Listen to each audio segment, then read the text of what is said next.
everyone. Welcome to First Things First. I'm Jenna Wolfe, Hall of Famer Cris Carter. That is Nick Wright. Took us a long time to get here, but we have ourselves an NBA Finals, boys. Took us a long time to get here, and we got to the one that nearly everyone thought we were going to get to before the season started. Yep. Warriors and, of course, the Cavs. Yeah, it's excited to talk about it. Absolutely. You have a good enjoy. Well, let's just bang it out with that kind of it. Come on, guys. What? We have the finals. This is it. This is what you wanted. Let's talk about it. Game 7 out in the West last night. Warriors were the powerhouse of the NBA last few seasons, steamrolling through teams. Rockets were the powerhouse of the three-point shot, more successful than all other teams. And yet last night, Warriors trailed by 15 in the first half. And last night, Rockets couldn't hit a three. They missed 27 straight at one point. It took a monster third quarter for the Warriors to advance to the finals to face Cleveland for the 4th straight year. After the game, here's the Warriors head coach, Steve Kerr. Houston was just outperforming us, outcompeting us, and our talent took over. I mean, it's as simple as that. You know, we've got 3 of the best shot makers in the league. They all got hot at different points of the second half and made great plays. And we did a great job defensively, too, in the second half. You know, we stayed with it. One half of basketball. 2 games. Game 6 and 7. One half of basketball. We just didn't have the same energy that we had in that first half, our pace. So it's extremely frustrating. A calmness at halftime in the locker room because we knew how bad we were playing. Looked up, we were down 10 or whatever, 11, and knew that we had been in this situation before. Obviously not in this building, but where we could really just lock back in, get some stops, and like I said, just change the momentum to our side. So I think it was just a level of experience and just maturity from our group that helped us get through to the finish line. We all said before this game that James Harden was going to have to play outstanding, and they were going to have to play great team defense if the Rockets were going to do this without Chris Paul, who was doubtful going into this game. Neither team played outstanding ball last night. CC, was this game more about the way, though, the Warriors played or the way the Rockets played? Well, you could take either side, and you could present either argument with plenty of facts. But I'm going to go with what Steph Curry said, the overall experience, the calm that they had at halftime, because they've been in positions like this before, and especially second quarter, what they do at halftime and how they play in the third quarter. Harden tried to boil it down to 2 games, Game 6 and Game 7, but I'll boil it down to 2 games, but it won't be Game 6 and 7. It'll be Game 1 that they lost at home. They'd say, well, they did win in Oakland to get home court back. But when you lose Game 1 and Game 7, I mean, how you going to be world champs? All that work you did during the regular season, and you lose twice at home. So the Rockets had the opportunity, but they faced the best team that we've seen in this generation of basketball players, the best basketball team that we've seen. And yes, they do have shooters on the Rockets, but they don't have shooters like Golden State that have done it in the pressure situations. And in the third quarter, that's what you were able to see. Golden State playing at their best, getting the type of shots that they wanted, and also the confidence knowing that we have the firepower. We're going to tighten up on the defensive end, which they started protecting the rim a lot better. And I would say that they were fortunate. They got a good whistle in Golden State in the third quarter, meaning Houston was going to the basket, and they weren't getting rewarded with either being able to finish the play or a foul call, which I believe prevented the Rockets from being consistent and continuing to pound the paint, which gave them that nice lead at halftime. But you got to credit the Golden State Warriors and their ability to stay in the moment, realize that we have the talent, utilize it, get the type of shots, and it's a make-or-miss league. And they made their shots in the third quarter. Listen, I don't believe in ever blaming officiating for a team winning or losing, but you alluded to the whistle. There were 2 blatant fouls on James Harden, 3-pointers in the second quarter when the Rockets were trying to extend a double-digit lead that were not called. In the third quarter, it wasn't just the going to the basket. It was one of the only three-pointers the Rockets made, the potential 4-point play when Clay got his fourth foul, that they called that a non-shooting foul. That ended up being enormous. But this sometimes is a simple game. I mean, you talk to the Rockets before Game 7. What do you need to do to win? Hold the Warriors under 105. Check. Make our threes. Well, not only did they not make their threes, had they had their worst three-point shooting game in the playoffs, that's making 10 of them. That's good enough for 9 extra points. That's good enough for overtime. They went 0 for 27, as you said. You watch NBA players warm up. If they would have taken 27 half quarters, they'd have made 4 or 5 of them. Mm-hmm. I've never, in my history watching sports, I don't care if it's my son's high school team, I don't care if it's a under-talented mid-major in college basketball, certainly not the most prolific three-point shooting team in NBA history, seen a team miss 20 straight, much less 25 straight. To get to 27 straight and one of your last 30, it's just terrible basketball luck, and you're drawing dead. There's no way to overcome that. There's no way. I don't consider that luck. Like when you have that many open looks, I can't consider it luck because shooting is a skill. Mm-hmm. And the reason why that I thought that they would have a hard time winning this series, because shooting threes in finals pressure is different than shooting wide open threes. And the pressure didn't bother the Warriors because they made tougher shots actually in the third and fourth quarter than Houston had to make. Houston has never made tough shots. And that's why I really argue with the theory, I'm going to shoot threes. Well, what's your plan B? Because everyone else has a plan B. Well, listen, the Rockets did have 56 points in the paint last night. They were able to. Clint Capella was outstanding. Here's the reason. They should have had 70. Okay, sure. Here's the reason why I'm saying it's bad luck. 4 for 27 is 12%, 13%. That would be terrible. 4 for 27 would have been enough. Like, 0 for 27 is impossible. But what does luck have to do with it? At what point do you stop and go to the plan B? At what point do you say it's not hitting, it's not working, we need to change it up? You have to win one game. That's it. And to me, that's the difference in the offensive philosophy of Golden State. Golden State, yeah, they love the threes. Nick and I talked about it this morning. Yeah, they're into the analytics, but they're not in love with them so much that they're willing to lose a game for it. Like, if Golden State was shooting the ball this way, they would have went to the bucket. Kevin Durant has a mid-range game, so they have a plan B or C to go to. Houston does not. Well, and this is where the other part, and I think you will agree, this is just whether you want to call it luck or bad fortune. The Rockets' plan B is sitting on the bench with a pulled hamstring. The whole reason you go get Chris Paul is so when the other team is punching you in the mouth, you have a steadying force. You saw that in Game 4. When Golden State had the enormous third quarter and Chris Paul steadied them. Chris Paul is one of the greatest mid-range shooters that we've ever seen in the league, a great free throw shooter, great guy being able to finish around the basket. Like, their plan B was not out there due to injury suffered in Game 5. Is that why the Houston Rockets lost this game? Eric Gordon said they would have won if Chris Paul was in that lineup. Do you think the Rockets win if Chris Paul's playing in that game last night? Now, we had that same question in the Super Bowl with Malcolm Butler. Now, this was a one-possession game in the NFL. And Philadelphia, they had their way throwing the football against the Patriots. It's easy to see, yes, if you have one guy in there, could he have made one play to change the game? Yes, I can't sit here today and say if Chris Paul's there, they're definitely going to win. You know the reason why? Because when you sign Chris Paul, there's a number of things you're going to worry about. Number one thing is James Harden going to be able to be on the court with Chris Paul? Will he change his style? All right, been like, yeah. Well, Chris Paul, was he going to be healthy? Because when you sign him, that's going to be in the back of your mind. Will he be healthy? So when he ends up not being healthy for Game 6, I don't call that luck. I call that a man's history playing out in front of you. Sure. Listen, the soft tissue injuries with Chris Paul, you know that's a looming anvil. It's why the Rockets or whomever wants to sign him this offseason, if he wants the full max contract, 4 years from someone else, 5 years from Houston, you got to weigh that. And here's why I can't simply say, yes, the Rockets win with Chris Paul. Yes, he makes the difference. In Game 6 or Game 7.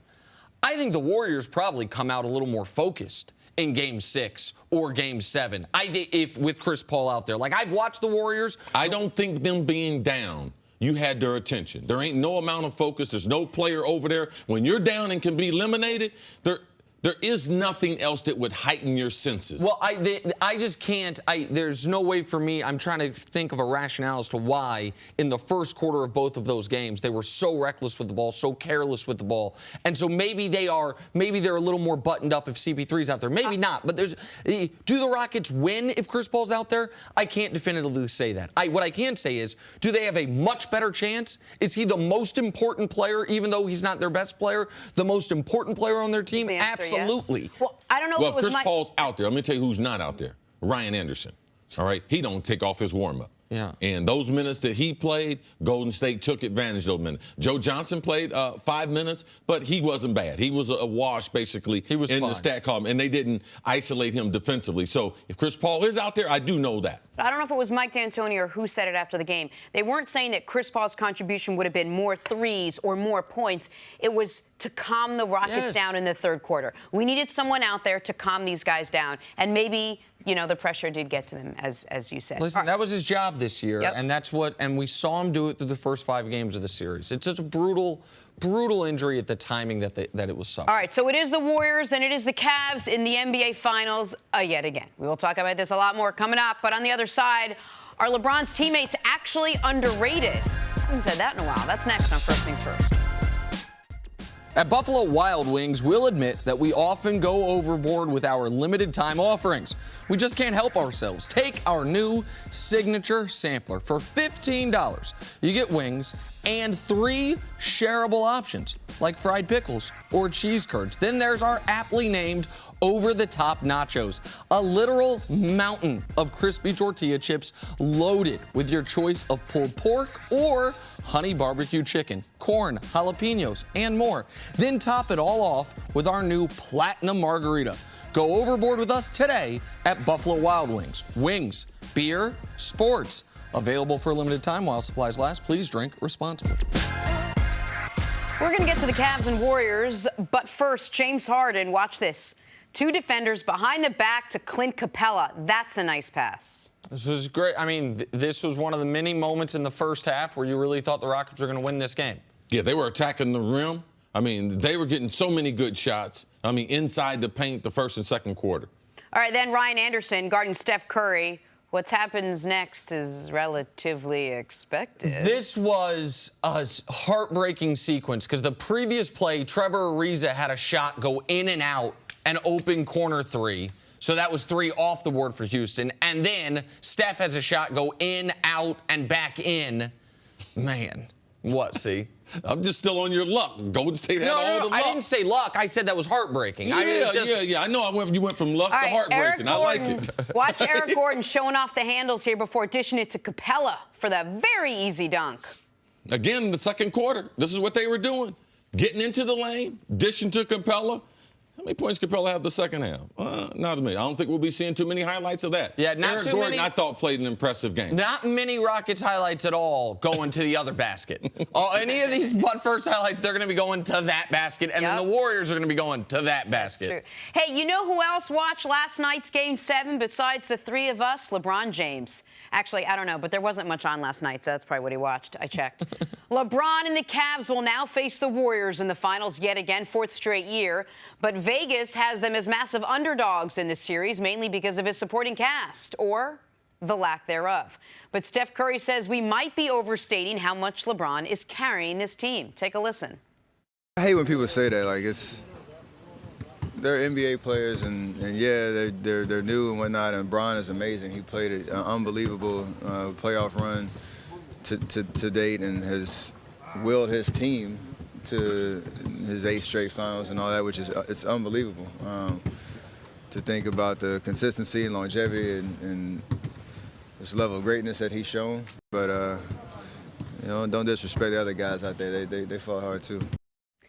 So Nick, are we being a little too harsh on LeBron's supporting cast? Should we ease up a little bit on the guys around him? No. Okay.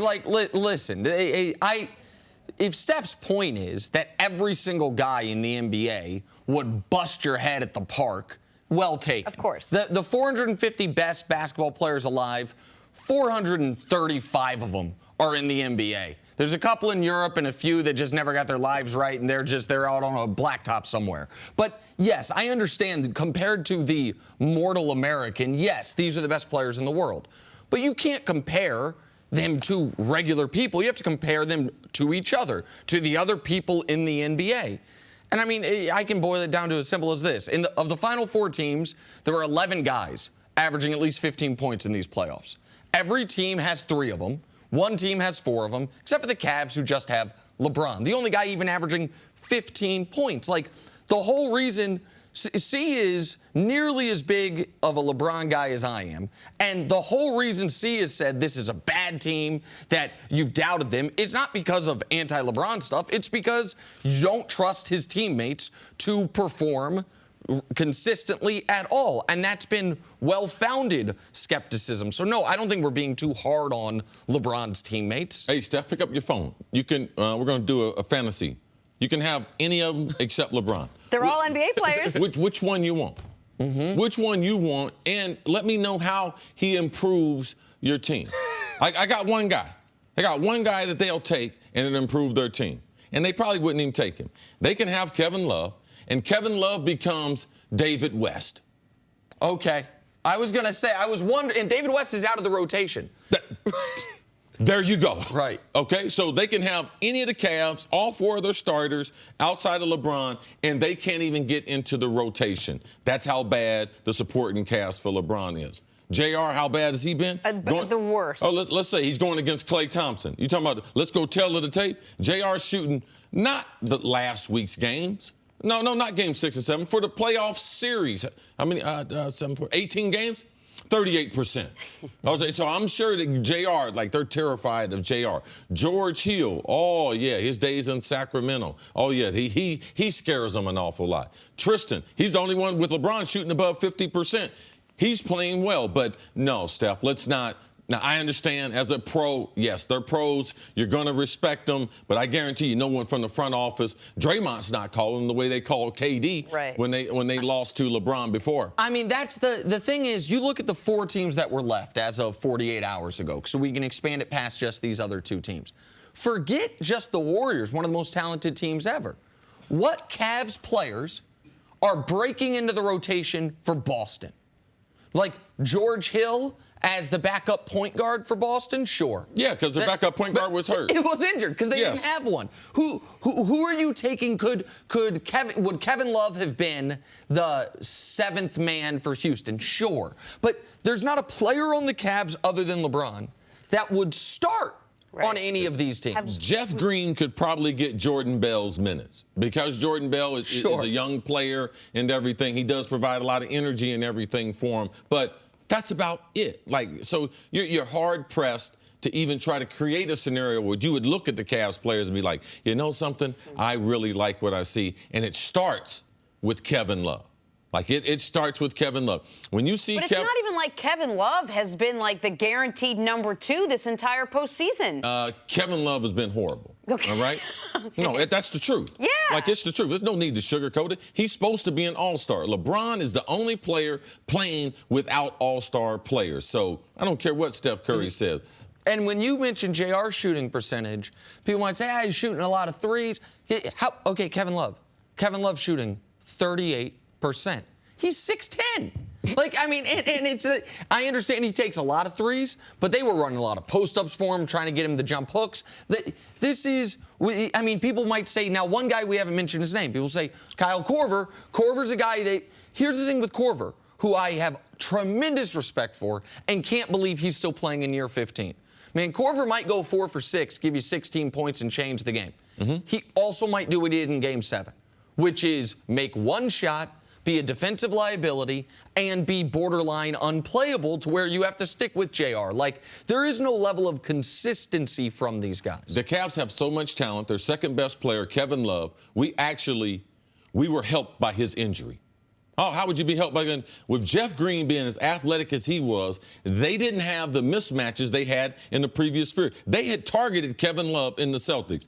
The Cavs, I can't guarantee. We talking about Chris Paul, would he have been there? I can't guarantee if Kevin Love is there for Game 7, the Cavs have a better shot of winning compared to what Jeff Green did. I don't know if Kevin Love can duplicate how he did that. So how does LeBron James talk about how incredible an accomplishment is without throwing his guys under the bus? Because the only reason this is an incredible accomplishment is because he single-handedly got them here. No, because it's a team sport, and it wouldn't. LeBron has done this.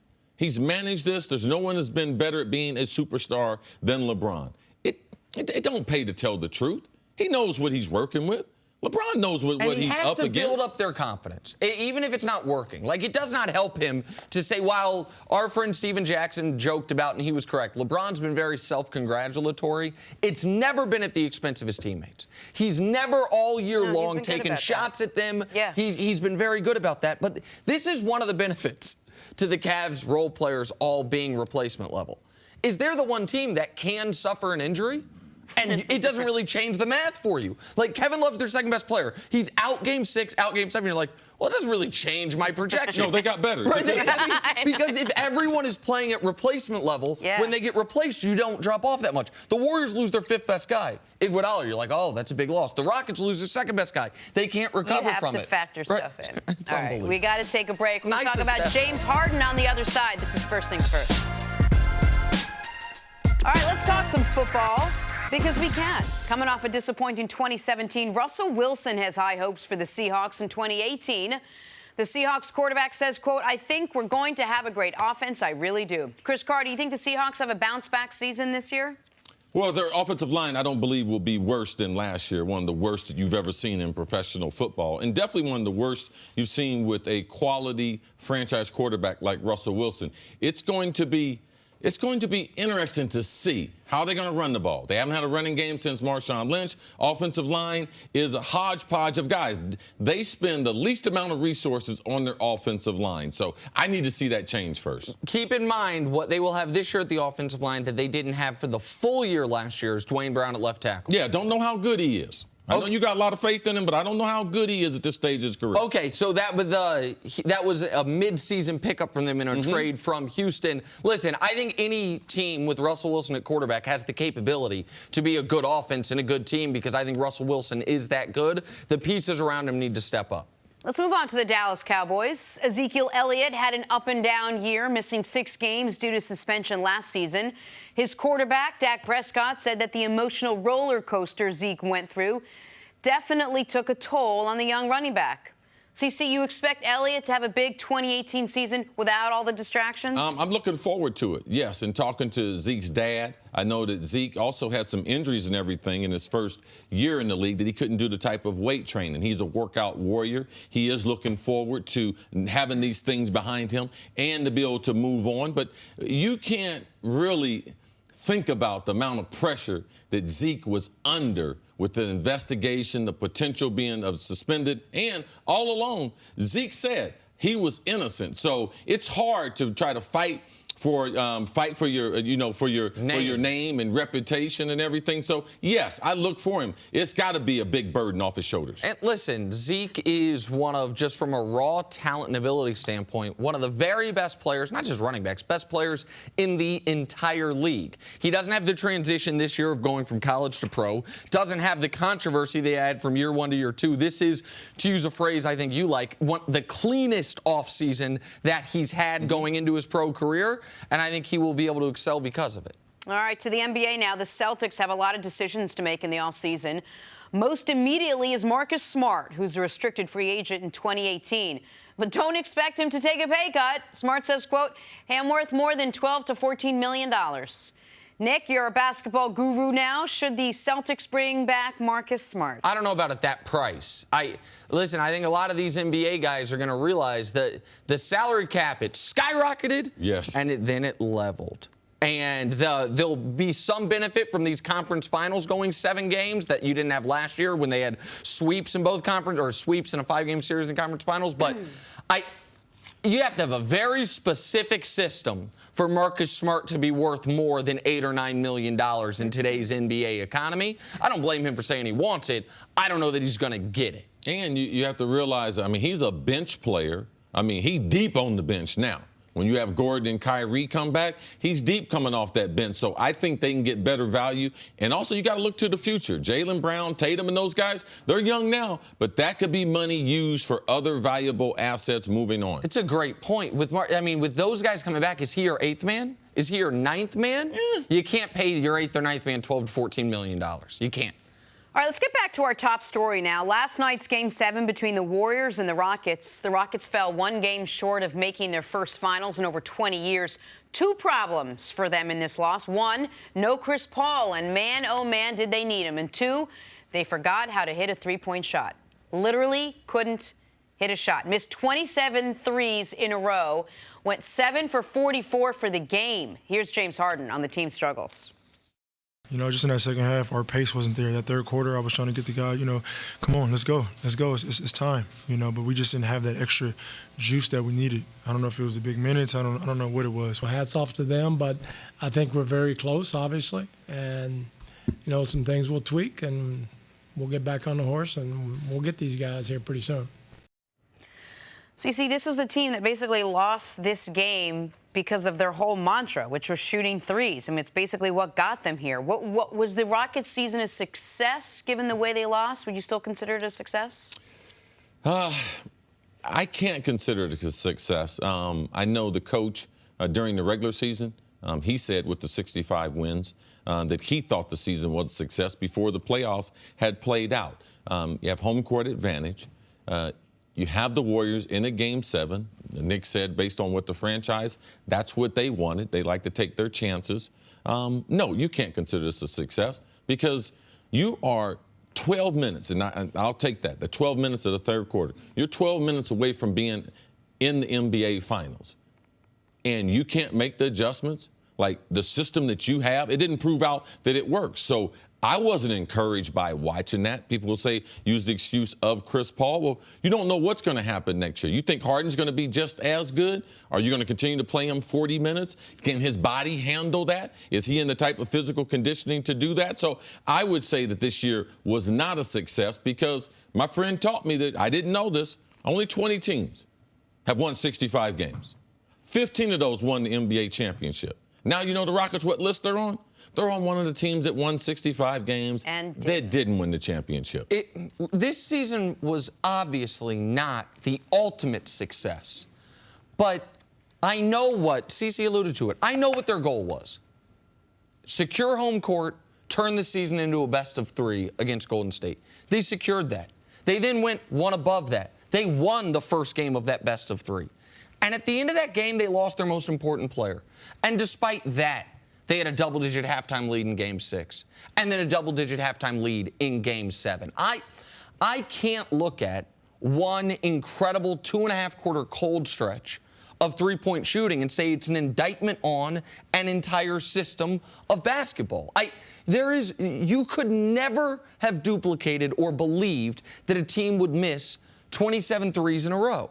They overcame an injury to their version of Andre Iguodala, the guy that can't shoot that well but is a great defender, Luc Richard Mbah a Moute. He got injured in Game 81 or Game 82, was out in the first round, and then became unplayable. Like, we've seen what the Iggy injury has done to a more talented Golden State team. And the one other reason that I can't say this year was a failure, or that I can say this year was a success, let me put it like that, is we don't know. What if in 3 years no one has taken Golden State to 7 games again? What if the only elimination games Golden State plays with this group of guys are these 2 games that the Rockets played them shorthanded? Are we still going to have that be an indictment? It was. You don't like the word unlucky, so I'll use the word unfortunate. It was an unfortunate time to have the most historically cold shooting stretch, not in Rockets history, in NBA playoff history. That's what happened. I don't think it undoes everything they did this year. Well, if you consider this season a success, do you not change anything going into next year? Do they have all the tools in place, I'll ask either of you, to come back next year and take it further than they did this year? Or are they missing something? I mean, I wouldn't. For one, they got to make a decision with Chris Paul, and that's going to affect the rest of the roster. Are they going to commit to him? If Houston, if you're smart, you go after LeBron James. Why not? He's the best free agent out there. If you're trying to improve, Golden State did it. They went out and got KD after they lost to the Cavs. Like, why wouldn't you as Houston go out and get the best player? He's better than Chris Paul. He's better than Harden. He can calm the team down, and he can get a bucket or go to the free throw line. He realized how these playoff games, and I don't care what analytics they give to LeBron, LeBron knows in the third and fourth quarter in the NBA, all those stats and stuff, they don't matter. He don't need the referee. Like, so go get LeBron James. That's what I would do. Listen, if you can get LeBron, you go get LeBron. If you can't get LeBron, would I run it back? Yes. Now, you mentioned a decision about Chris Paul. They also got a decision about Clint Capella. If they lock up Chris Paul and they re-sign Clint Capella, that's your team. You're going to have Harden on a max, Chris Paul on a max, Clint Capella on something close to a max. You're still, unfortunately, paying Ryan Anderson $19 million for the next couple of years unless you get someone to take him. Like, that's going to be your team. But that team that team healthy, I believe, would have been good enough. And you're not guaranteed health, and that's the other concern about bringing back Chris Paul, is the idea that he's going to be healthier in year I don't think it's a reality. Chris Paul's, what, 32? 33, 32, okay. Sure. Now, so if you sign Chris Paul to a 4-year, you're taking him from 33 to 37. Now, I've seen Chris Paul from the age of 29 to 33. So you think on the backside of those 4 years, he's going to be more healthy than the last 4 years? No. So you got to bake that in there. Right. So if he misses the game in the playoffs, you can't be sitting around talking about I'm unlucky and all those types of things, because that is part of who Chris Paul is. Let's talk about James Harden for a second. A lot of what was going on in the postseason was whether it was going to taint his reputation anyway if he didn't lose, and what it would do to his reputation, or rather if he lost, and what it would do to reputation if he won. So the way they lost, but taking to the Warriors to 7 games, how do you factor that into his legacy? Listen, I won't do this to him. I won't do to him what we did to LeBron, what we did to Durant. One of the reasons I believe Durant left Oklahoma City and went to Golden State was because we boil too many great athletes down to, you got a ring, count the rings. How many rings you got? This guy's a great player. He is a great player. Is he a pantheon player? Is he a top of the pyramid player? Probably not.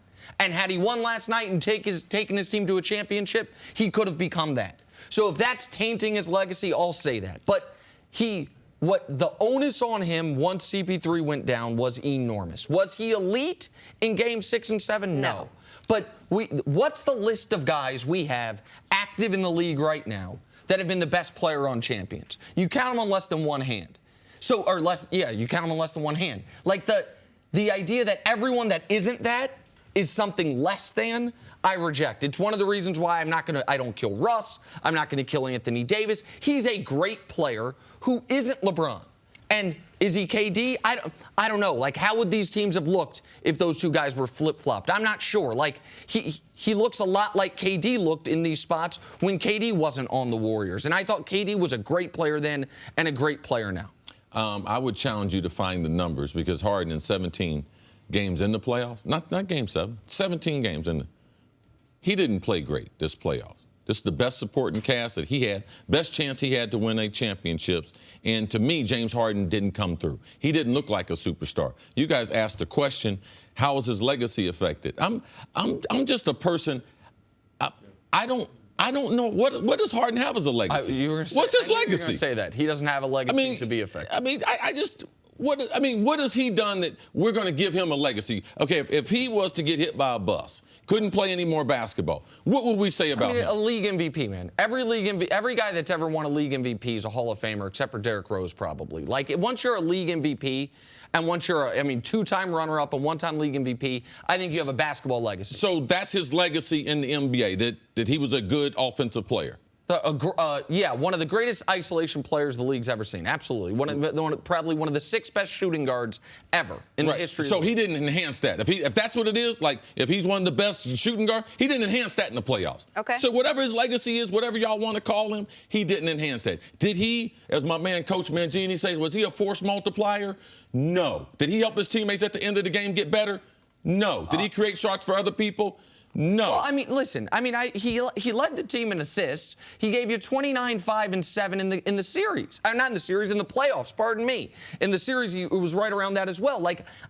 Here's my question, I guess. When we look at this, if you flip, we think Steph is all those things. From game 1 of this season, if you flip Steph and Harden, are the Rockets this good? No. Steph missed 20 games. Steph is, if you flip Steph and Durant, are the Rockets this good? I don't believe so. The only thing, the difference between the two that you're making the comparison, Steph does have a legacy because he's got hardware. KD does have a legacy, all right?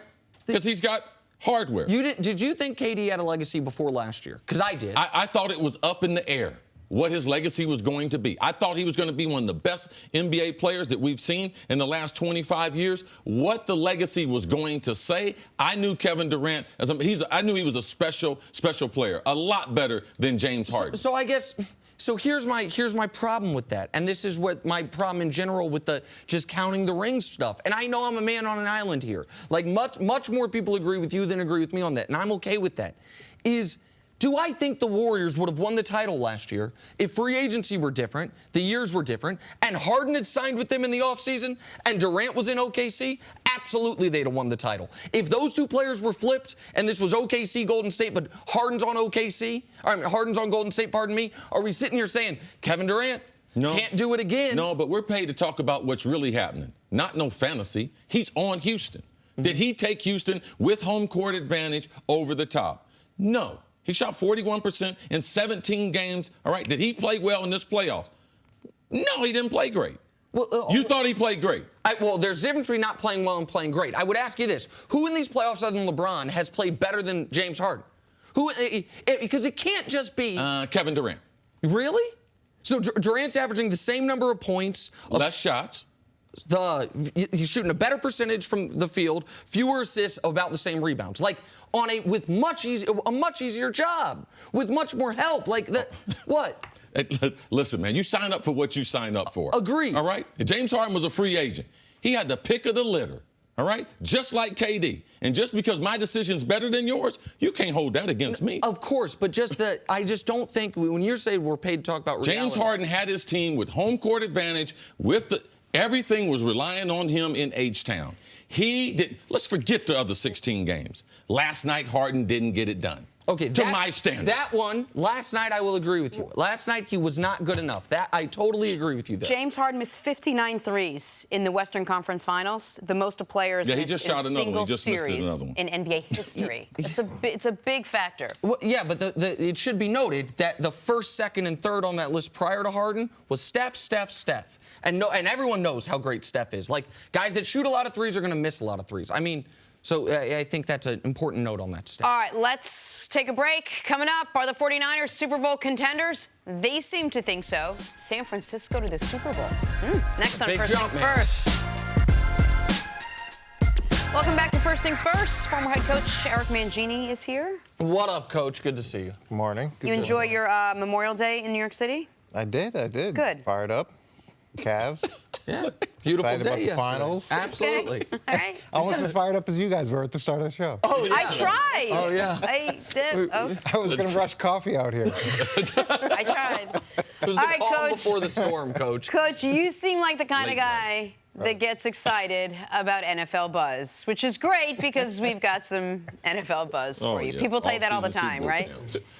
Lots of buzz surrounding the San Francisco 49ers coming into this season. They traded for Jimmy G. They won 5 straight to end the season. And, well, I mentioned the Jimmy G part, so there's that. According to new running back Jerick McKinnon, their bar is much higher than 5 games. He said, quote, the whole team is talking about the Super Bowl. Coach, are Jimmy Garoppolo and the 49ers legit Super Bowl contenders this season? I think the first thing they have to do is stop talking about the Super Bowl, and all they need to talk about is OTAs. They need to focus on this moment, and then move on to training camp, and then move on to the first game.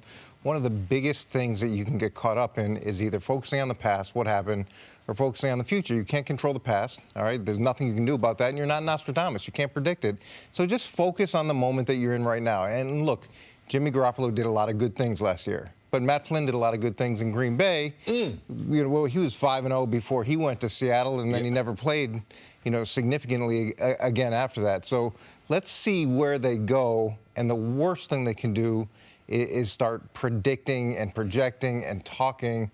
Forget about that stuff. There's a lot of good teams they got to get past. And listen, if they are going to be a Super Bowl contender, like that's going to fall heavily on Jimmy Garoppolo's shoulders. Why do I say that? More than other teams.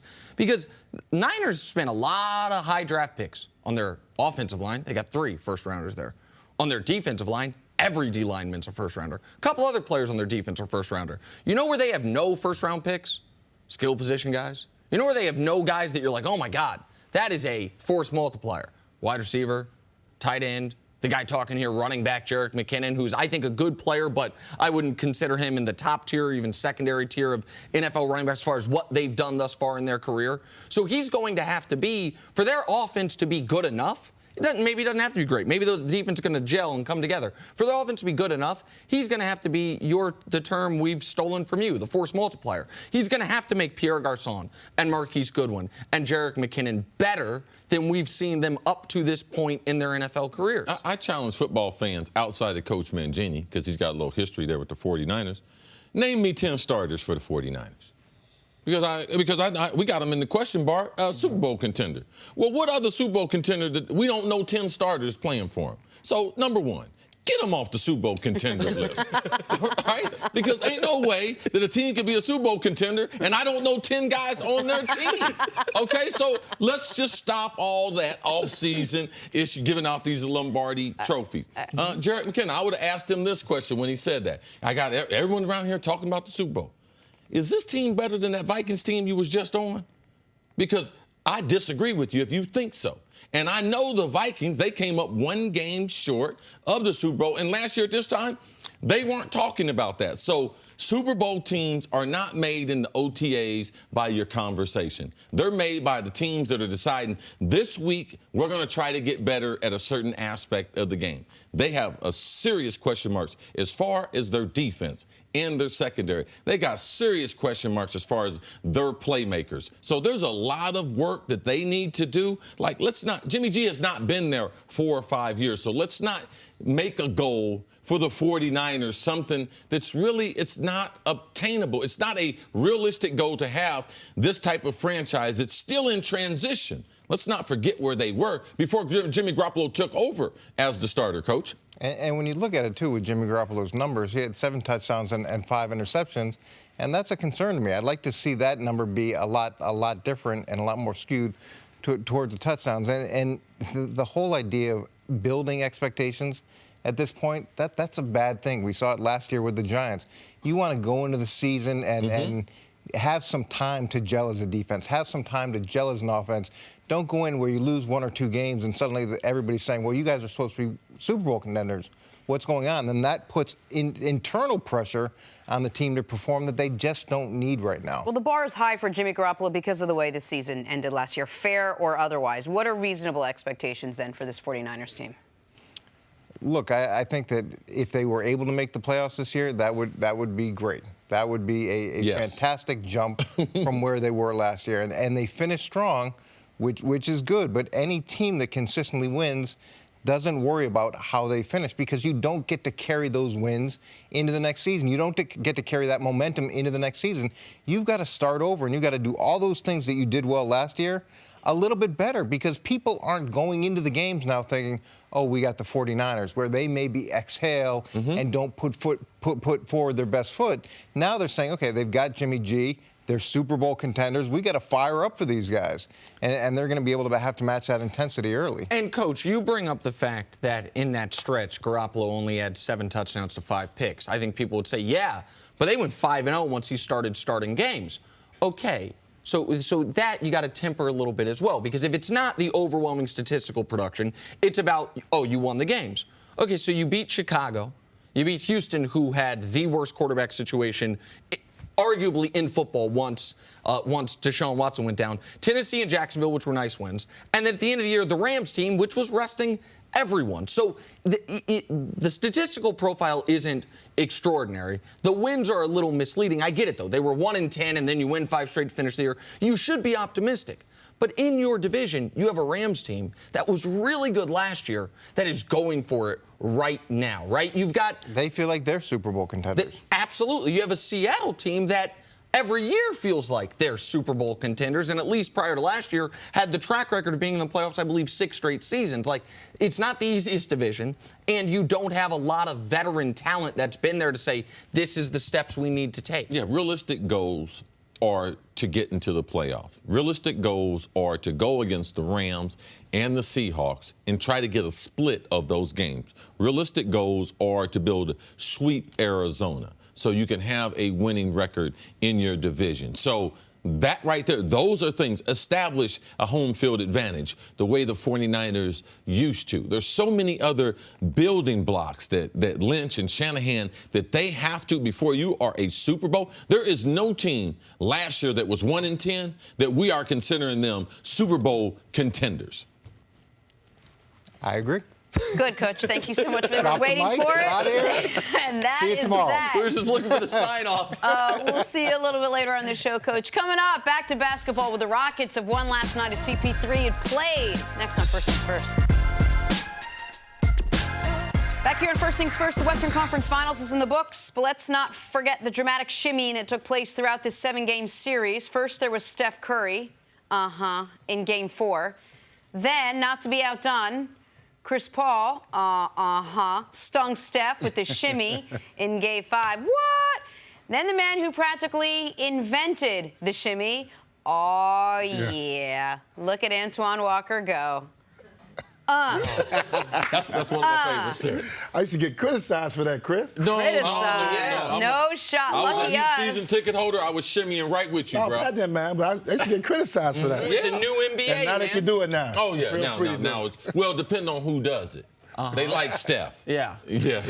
Steph, I like CP, though. I like the way CP did it. That Oh, was yeah, he nice. threw it back at him. Yeah, that was nice. Antoine Walker, Mr. Shimmy himself. you joins should us get now. shimmy royalties, I because you should. did invent it. I did invent Just it. like Sam Cassell invented a dance that the NBA has since banned, the big bleep dance. You invented the shimmy. They didn't ban the shimmy. Steph took it from you, and now this And whole then Chris generation of took it young from people, Steph. that whole generation of young people think Steph invented the shimmy. That ain't That right. made me feel good. You know, I ain't a Hall of Famer, so I got to have something to Yeah, so I gotta yeah. have something to keep my mind on. Perfect. We'll clip that for you and send it to you. You can take it with you. All right, Antoine, let's talk about Game 7. The big story here, the Rockets couldn't hit a 3. They missed 27 straight. Took a monster third quarter for the Warriors to pull this one out. So Golden State now advancing to the finals to face Cleveland for the 4th straight year. Break it down for us, Antoine Walker. How were the Warriors able to come back and beat the Rockets in Game 7 last night? Unfortunately, you know, without Chris Paul, it was going to be a tough task for Houston. I know a lot of people want to downplay that situation, but if you look at Game 4 and 5 and how Chris Paul really willed them to win with his offensive plays, his leadership on the court, making sure they got timely buckets when they needed. When James Harden didn't have it going, they really missed him in obviously Game 6 and 7, especially building big first half leads like they did. I think in 4 and 5 they were able to withstand those runs of Golden State, especially in the third quarter, because of Chris Paul's ability to take some of that pressure off Harden. And he allowed Eric Gordon to get going. He gets the ball to the right people, and they really missed him. And then obviously the three-point shooting. You can't go 0 for 27 and think you're going to beat the NBA champs. I mean, honestly. It's just not going to happen. And I blame James Harden for that. I mean, this is a guy that, you know, we're trying to see if he can get to the next level. And you got to look at during the season, he shoots 10 threes a game. He does that. But he also gets to the free throw line 10 times a game. And he did not do a good enough job of getting to the free throw line. He pounds the basketball so much and puts himself in bad shooting positions that he actually hurts himself more than hurts the team, because he can't get going when you pound it for 20 seconds and then have to force a bad three. Well, here's the thing about the free throw line. And this is something that I don't know if the NBA addresses, I don't know if Harden addresses. But here's where Harden's in a bad spot. The NBA changes the way the game is called in the regular season to the playoffs. It's just acknowledged that that's going to happen. Same thing happens in the NFL. Okay, sure. They allow more physical contact. Allow more physical great. It's a great example. Harden's one of the reasons he is the MVP and the player that he's been is he's better by every metric than any player in the league by a wide margin at getting to the line. And when I don't think his game changed that much. It's just not as successful when the referees are. In Game 6, he drove to the basket 21 times, generating 0 free throws. That didn't happen all year long. So, like, Harden, more than any player, I believe, in the league, more than any superstar, is affected by the difference in the way the game is called, because Harden, more than any superstar, relies on the whistle more than any other superstar. Well, then you have to adjust. It's not as if the playoffs this year, 2018, we're going to just change the rules in the playoffs. Like, if you're that good, the other players are adjusting.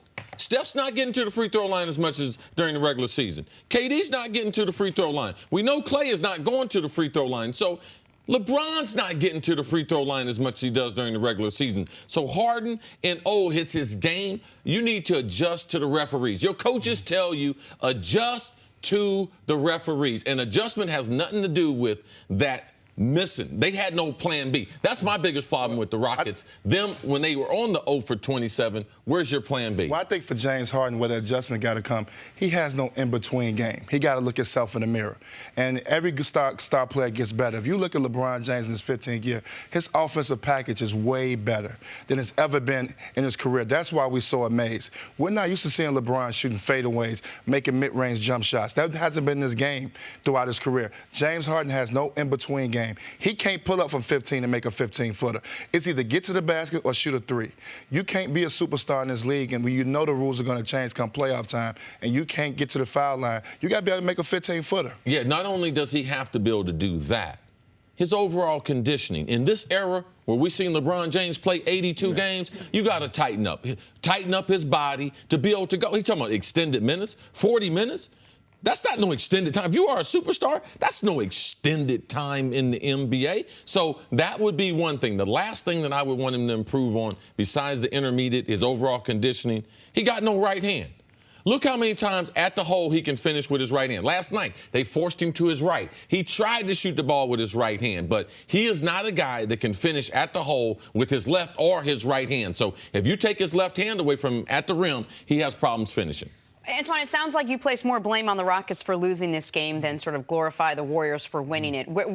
Did they win the game, or did the Rockets lose this game? No, obviously Golden State came and took the game in the second half. You got to give them credit. You got two MVPs that took over that third quarter and separated themselves.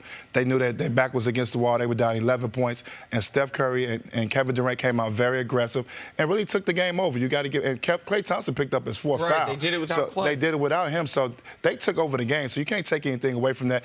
And if you're an MVP in this league and you're a superstar, NBA Finals MVP, you're supposed to take over these games, and they did that. And they just beat a team that's, unfortunately, without Chris Paul, they was not the same team.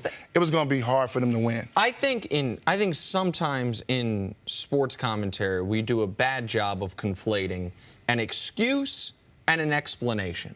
I don't think talking about CP3's injury is an excuse. I think it's an explanation. Now, it might have been predictable. It might have been something the Rockets needed to have more of a contingency plan throughout the year, because it's not like he's LeBron, who's never been hurt. It's not like you could have never possibly seen Chris Paul missing some playoff games coming. I understand that part of it. We saw the Cavs overcome a more valuable player in Kevin Love. Oh, I totally disagree he's a more valuable player. Okay, just wait. The Cavs don't have nobody. At least the Rockets do have some players. Yeah, hold on, though. But the Rocket, hold on, because I don't think that's something that can. We were looking for anybody to score 15 points for the Cavs. Right, but they lost the only guy they could depend on to get 15. But they couldn't even, the way Kevin Love was playing, they couldn't depend on him to get 15. He was averaging 13.5 points on 38% shooting. If Kevin Love had been playing 20 and 10 beginning of the season, All-Star Kevin Love, and then they lose him, that's one thing. Chris Paul had been the Rockets' most consistent performer in this playoff run, and they lost him. Did LeBron adjust? Okay, Harden didn't adjust. Harden's not LeBron. Like, that's one thing. We did this to Durant, and I don't think it's fair. I wasn't on TV when people were doing it to Durant. I'm on TV now. I'm not going to do it to Harden. We can't hold guys to the LeBron standard. We can hold guys to the KD, Steph, Harden, Russ standard. I'm not holding to LeBron standard. I was holding to a one-game standard. That's not the LeBron's. One game. One game, James Harden. You're supposed to be the MVP of the 500 best players. Show me. That was my lead going into yesterday's game. I need James Harden. You're already at halftime with 11-point lead. I already given you the first half. You had an 11-point lead. There's 3 MVPs on the court. 2 of them came out for the second half, and 1 of them didn't. And that was Steph and KD. And Harden was nowhere to be found. So it's not a LeBron standard. It's only 12 minutes of basketball I'm asking him for to play at the best player in the league level, and he didn't. I think it goes back to what you talk about conditioning. If you look at last year, he got tired last year because of his style of play.